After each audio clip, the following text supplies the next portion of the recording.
Bienvenidos al episodio número 40, parte 2 de Y así les mató. Hoy les voy a contar la segunda parte del episodio que escucharon la semana pasada. Si no lo han escuchado, vayan ahorita porque sí les va a faltar mucha información si no saben cuál es el caso. Y hago muchas referencias a ese episodio y de lo que hablamos la semana pasada. Entonces sí, vayan a escucharlo. La semana pasada les conté la historia del secuestro, violación y tortura de Cynthia Vigil, hasta el punto en donde David Parker Ray y Cindy Hendy fueron arrestados. Pero hoy les voy a contar todo lo que pasó antes y después de que Cynthia cayera en las garras de este asesino. Bueno, de estos asesinos. Vamos a empezar.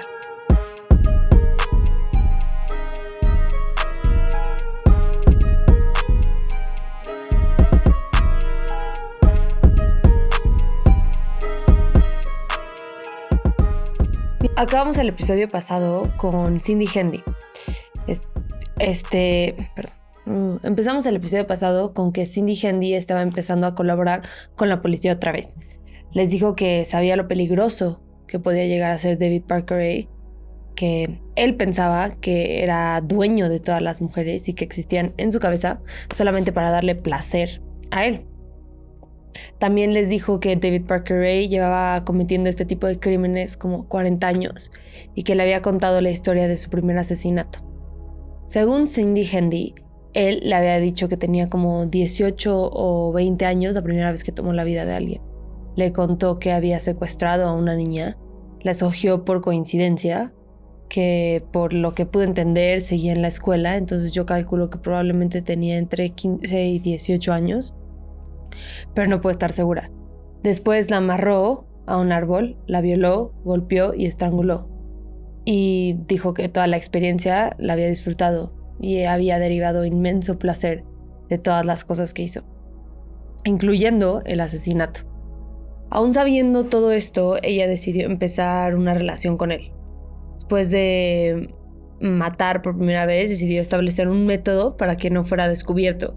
Y es cuando empezó a enfocarse en trabajadoras sexuales, porque sus desapariciones no llaman mucho la atención en muchos casos. En algunos casos, por ejemplo, estas mujeres no tienen familia o amigos que se den cuenta rápidamente que están desaparecidas o que se den cuenta en lo absoluto.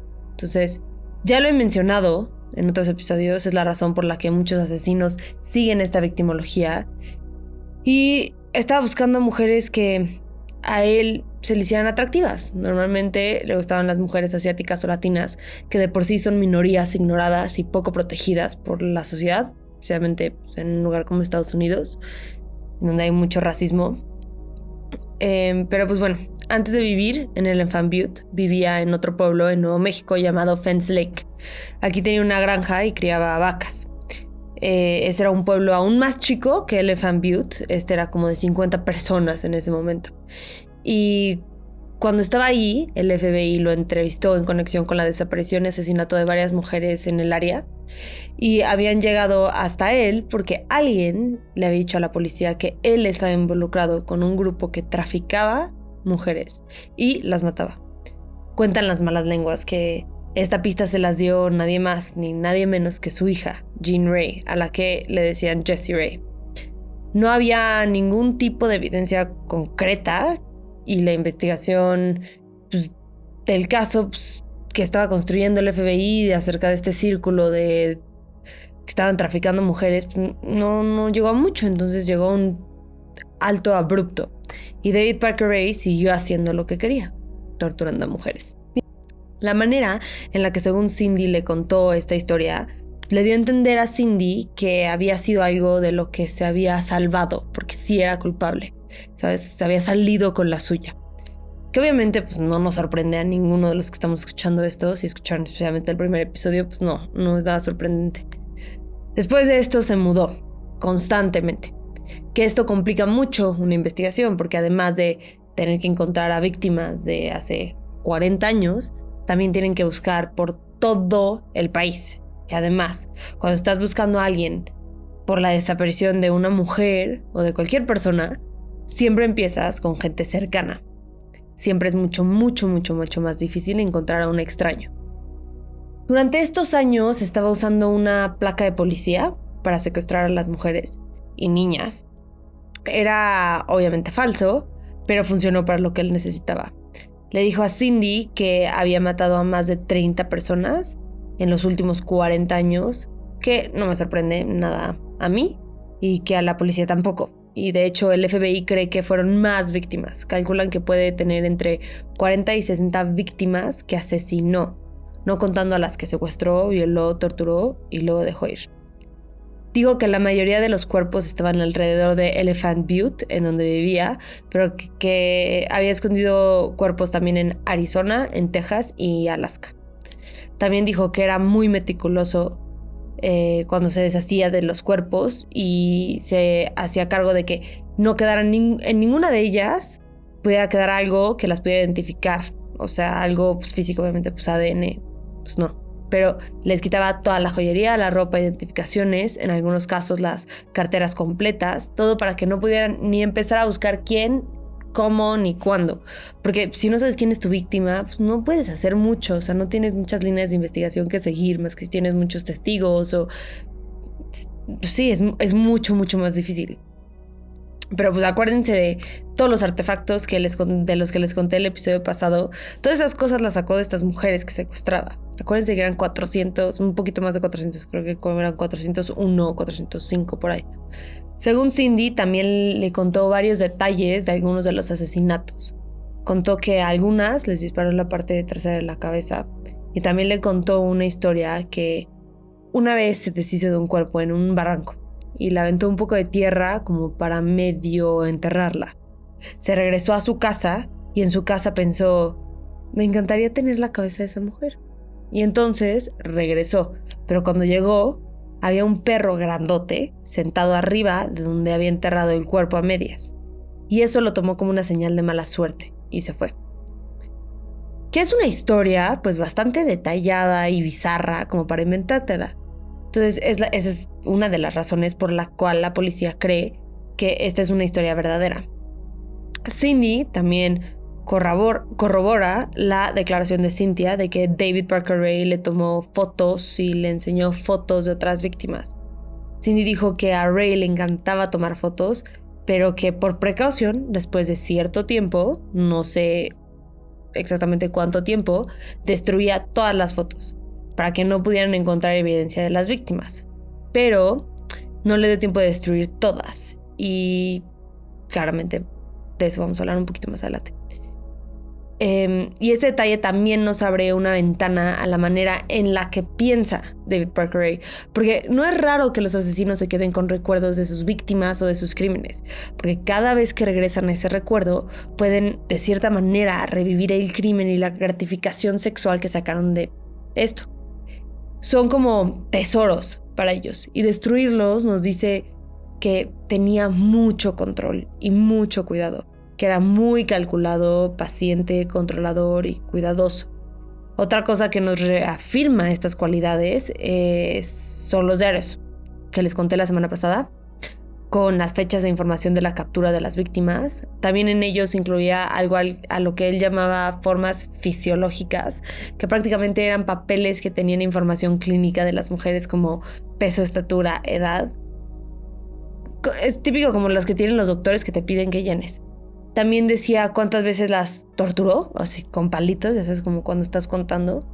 Pero nunca escribió los nombres de las mujeres. Es como si le gustara tener todo perfectamente catalogado, pero sin arriesgarse al descubierto o que algo lo incriminara. Cindy admitió y confesó su participación en el secuestro, violación y tortura de algunas víctimas, pero dijo que ella nunca había estado presente para un asesinato. Y confesó que en febrero de 1999, un mes antes de Cynthia, le ayudó a Ray a secuestrar a una mujer a la que ella llamó Angela. Y esta mujer fue liberada, según Cindy, en una carretera. Que de esto también les voy a contar un poco más adelante. Pero las historias de Cindy no eran suficientes para encarcelar a este David Parker Ray. Tenían que encontrar evidencia concreta en la casa o en la caja de juguetes. Muchas de las cosas que se encontraron en la caja de juguetes, como ya habíamos mencionado, él mismo había inventado sus artefactos y los había hecho él mismo con sus propias manos. Era un tipo inteligente e ingenioso, pero sus habilidades solamente las usó para hacer el mal. Uno de los aparatos que encontraron lo usaba para abrirle las piernas a sus víctimas forzosamente. Pero si alguna de ellas las intentaba cerrar, habían picos que se les enterrarían en las piernas.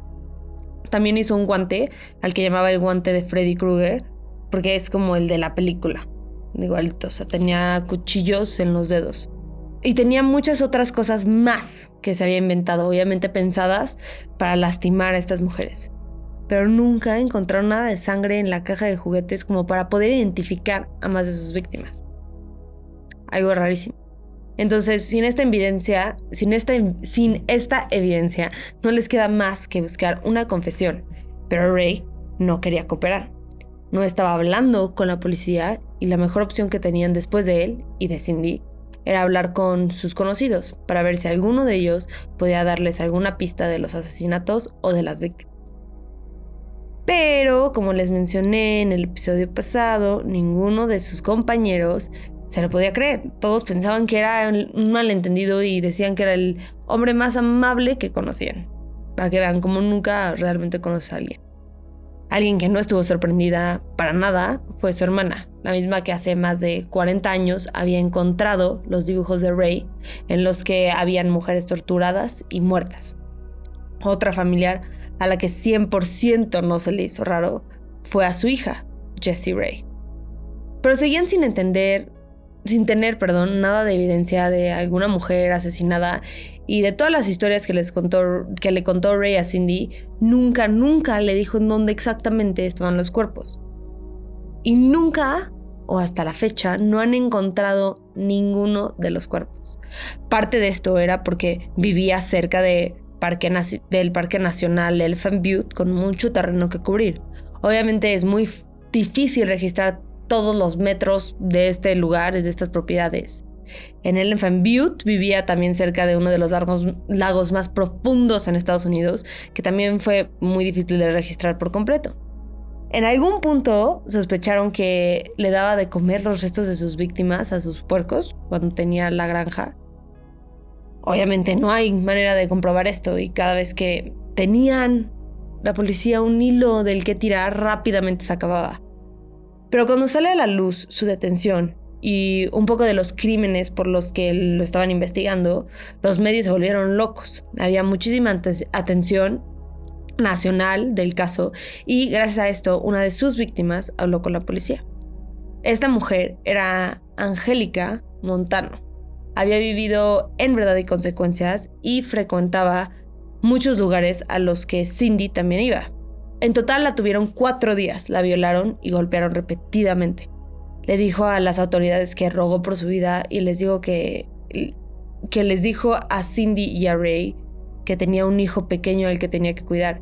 Y Cindy, al parecer, le tuvo un poco de piedad después de escuchar esto, porque Cindy convenció a Ray que la dejara ir.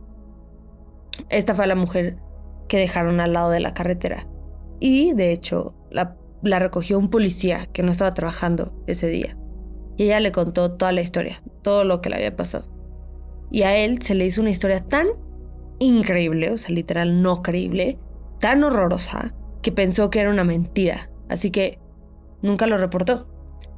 Pobre mujer que se tuvo que esperar a que los arrestaran y que tuviera más víctimas para que le creyeran. Pero pues así pasa mucho, la verdad. Les quiero contar de un producto para todos los que usan maquillaje y bloqueador todos los días, que deberíamos de hacer absolutamente todos y todas, o que solamente quieren cuidar su piel. Y es el desmaquillante regenerador de Argan de PAM México, es PAAM. Es un producto increíble que puedes usar para desmaquillarte. Simplemente aplicas unas gotitas en ojos y rostro y lo masajeas, y lo retiras con agua o con una toalla húmeda. Y luego te puedes lavar la cara con otro jabón, que es lo que yo hago, que es para que se me quite todo por completo. Es una técnica que se llama doble lavado y funciona para la gente que usa mucho maquillaje o que se está reaplicando el bloqueador muchas veces en el día, que deberíamos hacer todos, lo repito. Y es porque el bloqueador es muy difícil de quitar, al igual que el maquillaje.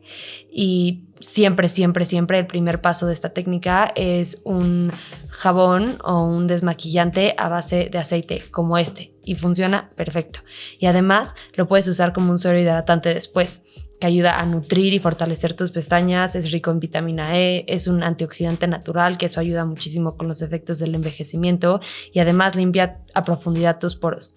Y ahorita lo pueden conseguir con un 10% de descuento cuando usas nuestro código que es YALM10, es YALM 10. Así que no se lo pierdan, les va a encantar, es para todo tipo de piel y díganme si les gustó.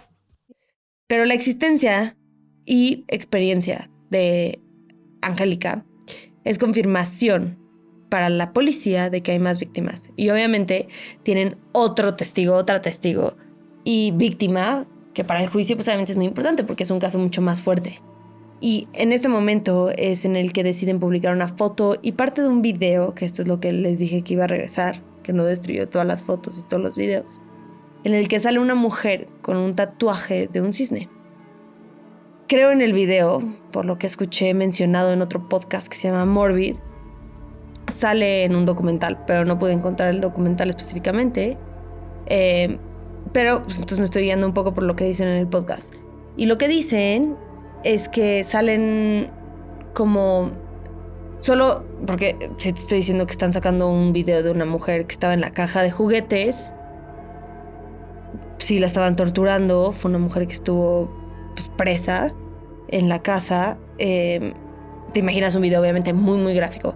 Aparentemente de lo que hicieron público eran como imágenes cortas. No sale nada tan gráfico, pero con las partes que sí salieron era posible identificar a la mujer, específicamente por el diseño distintivo del tatuaje del cisne que estaba en uno de sus gemelos. O sea, además se podía ver un poco su cara, se veía que estaba drogada, pero pues, sí, la esperanza de todos era de que se pudiera identificar a esta mujer basado en este video y en esta foto. Esta mujer era Kelly Garrett, y cuando vio el video y el tatuaje se reconoció y llamó a la policía. Kelly había sido amiga de Jessie Ray, pero dijo que nunca había ido a la casa de la familia del Ray en su vida, que se acordara. Y aunque Kelly se reconoció en el video, no se acordaba o no estaba consciente, mejor dicho, de sus recuerdos de la casa. La drogaron mucho antes de soltarla, pero más que las drogas y la hipnosis, el hipnosis que según él le hacía a sus víctimas, yo creo que lo más probable es que su cerebro haya bloqueado estas memorias para protegerse del trauma. Porque cuenta que muchas veces se despertó en las noches por unas pesadillas en las que estaba amordazada, amarrada y la estaban violando, y no entendía por qué estaba teniendo estas pesadillas. Bueno, pues era el trauma, sus memorias saliendo a la superficie. Es hasta este momento que ella y la policía van a saber exactamente lo que le pasó en julio de 1996. En ese entonces estaba viviendo en Elephant Butte con su esposo. Una noche Kelly y su esposo se pelearon y decidió salirse de la casa un rato para calmarse. Llegó a un bar en el cual conoció a Jessie Ray, que tenía 29 años. Platicaron un buen rato y ya cuando se estaba haciendo de noche, Jessie Ray ofreció darle un ride a su casa en su moto. Supongo porque había estado tomando Kelly, pero la verdad es que no sé por qué exactamente, o no sé cómo llegó al bar. Chance llegó caminando y pidió un ride de regreso. No pude encontrar las partes específicas de por qué se tenía que ir en la moto. Pero antes de irse, Jessie le dijo: solo tengo que pasar a casa de mi papá, pero no tardo, ¿está bien? Cuando llegaron, Kelly se quedó en la sala esperando mientras Jessie y David Parker Ray platicaban en otra parte de la casa. Dice que estaba súper casual esperando hasta que de la nada entraron padre e hija con armas y cinta adhesiva. La incapacitaron y la metieron a la caja de juguetes. Y de esta parte en adelante es lo que le cuesta mucho trabajo recordar. Que la verdad, gracias a Dios, que no puede recordar todos los detalles de lo que vivió ahí dentro. Estuvo drogada por gran parte de su captura, la cual duró 3 días. Y luego, cuando David Parker Ray decidió soltarla, se puso su uniforme de guardabosques. Y en su coche, que igual era de guardabosques, la llevó a casa de sus suegros. O sea, a casa de los suegros de Kelly. Y les dijo que la había encontrado caminando en la playa. Que aquí hay mucho que decir acerca del poder de un uniforme. Porque te apuesto a que si hubiera sido alguien vestido con ropa normal, sí lo hubieran investigado por el pero sí lo hubieran investigado. Pero el uniforme da algo de credibilidad. Y por eso él, que era tan cuidadoso, se sintió suficientemente cómodo dejándola él mismo en casa de su familia. Pero el uniforme, aunque queramos creer en su honestidad, pues no es verdad en todos los casos. En el 2019, en Estados Unidos, por lo menos 85,000 policías fueron investigados o disciplinados por alguna queja en su contra, desde robos, mentiras, venta de drogas, manejar borrachos o borrachas y hasta abuso doméstico. En la Ciudad de México, solamente en el 2021 se recibieron 1,900 denuncias contra la policía, clasificados como actos contra la integridad física y violaciones a la libertad personal. Incidentes como que incluyen detenciones ilegales, torturas y amenazas de muerte, según el New York Times. Y esto es solo en un estado y solamente las denuncias reportadas, que sabemos que no son todas en realidad. Así que no se confíen de alguien solo porque tiene puesto un uniforme. Si algo no les vibra bien o ven algo extraño, confíen en su intuición. Kelly nunca reportó el incidente porque no sabía si había sido real o no. Se convenció de que había sido un sueño por todas las lagunas mentales que tenía y porque seguramente su cerebro reaccionó de una manera en donde era más fácil creer que fue ficción que enfrentar la realidad. Ahora, este crimen nos dice que Jessie Ray era cómplice de su papá. Por lo menos un crimen. Pero ¿se acuerdan de la cinta que grabó, de la que les conté en el episodio pasado, de las instrucciones que le ponía a sus víctimas? Bueno, si se acuerdan, esa la grabó en 1993.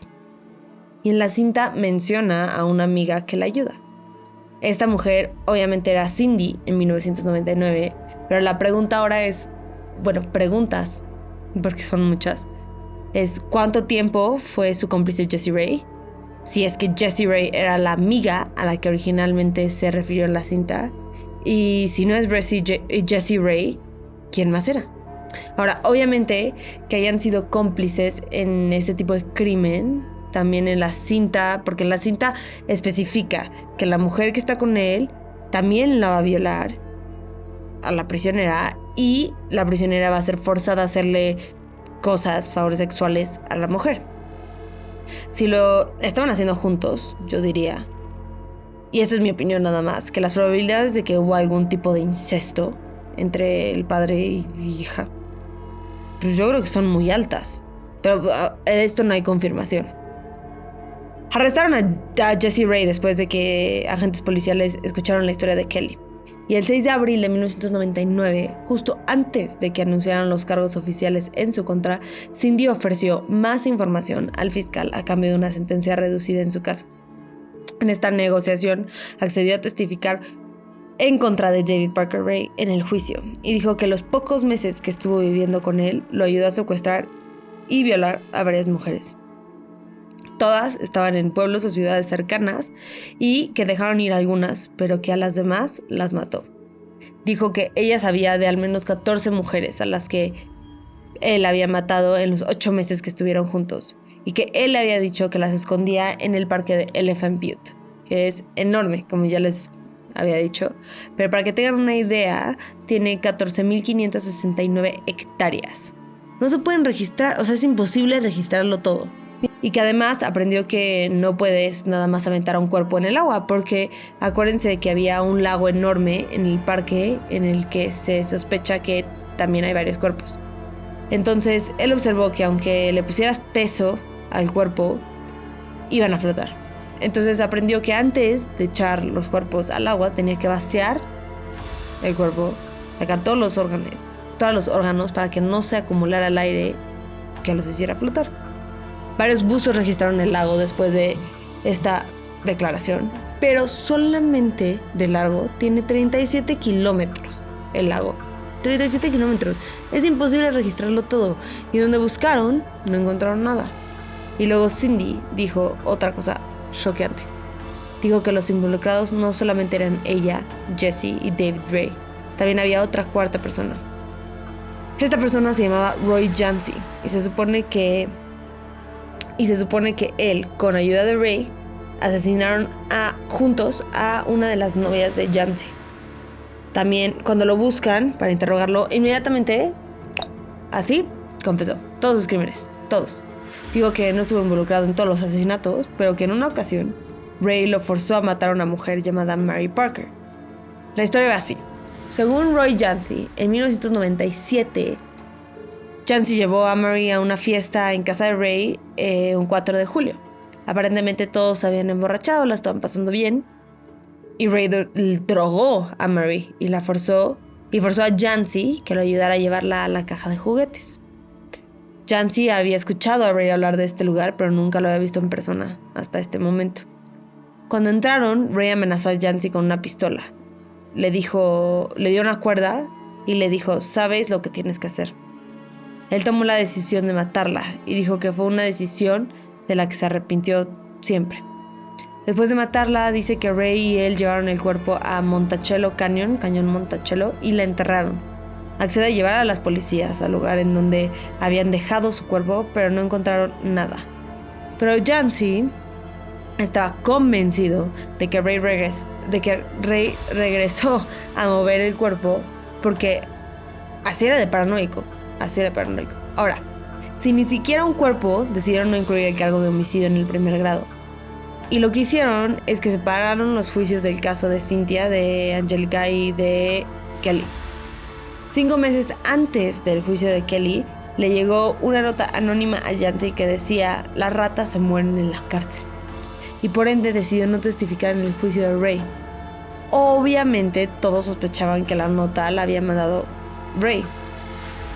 Pero esa nota le dio tanto miedo a Jancy que se declaró culpable por el homicidio en el segundo grado y lo sentenciaron a 30 años en la cárcel.